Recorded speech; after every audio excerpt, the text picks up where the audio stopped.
বেশি তেল মশলার খাবার খেতে খেতে যখন তোমরা বিরক্ত হয়ে যাবে তখন তোমরা এই রেসিপিটা একবার তোমাদের রান্নাঘরে ট্রাই করে দেখতে পারো। বরমশাই বাজার থেকে নিয়ে চলে এসেছিল ট্যাংরা মাছ, তাই বিয়ের পরে শাশুড়ি মায়ের কাছ থেকে শেখা ট্যাংরা মাছের রেসিপিটাই আমি আজকে তৈরি করব। তো চলো শুরু করা যাক। বরমশাই যেহেতু মাছগুলোকে কাটিয়ে নিয়ে এসেছিল, তাই প্রথমেই আমি মাছগুলোকে ভালো করে ধুয়ে নিলাম। এরপর নুন হলুদ মাখিয়ে রেখে দিয়েছিলাম বেশ কিছুক্ষণ। যেহেতু মাছের পরিমাণ কম ছিল, তাই কড়াই গরম করে পরিমাণ মতো তেল দিয়ে সব মাছগুলোকে একসাথে ভেজে নিয়েছিলাম আমি। আচ্ছা, তোমাদের তো বলতে ভুলেই গিয়েছি, আজকে ট্যাংরা মাছের ঝোলটা তো আমি উচ্ছে আর আলু দিয়েই করব। যাই হোক, সবজিগুলো আমি এদিকে কেটে নিই। আর সবজিগুলো কাটতে কাটতে চলো আমি আমার প্রিয় কিছু দিদিভাইদের নাম তোমাদের সাথে শেয়ার করি। ঝুমা মণ্ডল দিদিভাই আমাকে কমেন্ট করেছে যে তোমার রান্নাগুলো অসাধারণ হয়, আমি তোমার সব রান্না দেখি, আমার নামটা একটু নিও।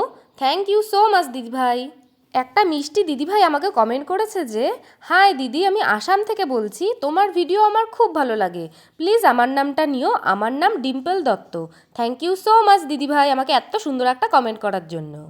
পরিবিশ্বাস দিদিভাই আমাকে কমেন্ট করেছে যে তোমার ভিডিও আমার খুব ভালো লাগে, আমি অপেক্ষা করি কখন তুমি ভিডিও ছাড়বে আর আমি দেখব। আমার বাড়ির সবাই তোমার ভিডিও খুব পছন্দ করে, আর আমি জলপাইগুড়ি থেকে দেখছি। থ্যাংক ইউ সো মাচ দিদিভাই আমাকে এত সুন্দর একটা কমেন্ট করার জন্য। শ্রাবণী দাস দিদিভাই আমাকে কমেন্ট করেছে যে দিদিভাই তোমাকে আমার খুব ভালো লাগে, আমি শিলিগুড়ি থেকে বলছি, আমার নামটা প্লিজ নিও। থ্যাংক ইউ সো মাচ দিদিভাই। প্রিয় দিদিভাইদের নাম পড়তে পড়তে আমার তো সবজিগুলো কাটা হয়ে গেছে।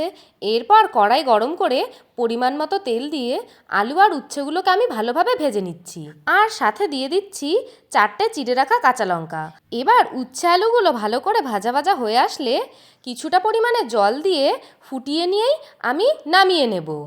এরপর সোমবার দেওয়ার জন্য আবারও কড়াই গরম করে অল্প পরিমাণে তেল দিয়ে আমি ফোড়নে দিয়ে দিলাম জিরে আর রাঁধুনি। একটু নেড়েচেড়ে আমি দিয়ে দিচ্ছি আগে থেকে নামিয়ে রাখা উচ্ছে আর আলু। এদিকে ঝোলটা একটু ফুটে আসলেই আমি দিয়ে দিচ্ছি 1 চামচ মতন জিরের গুঁড়ো। তোমরা চাইলে ভাজা জিরে বাটাও ইউজ করতে পারো।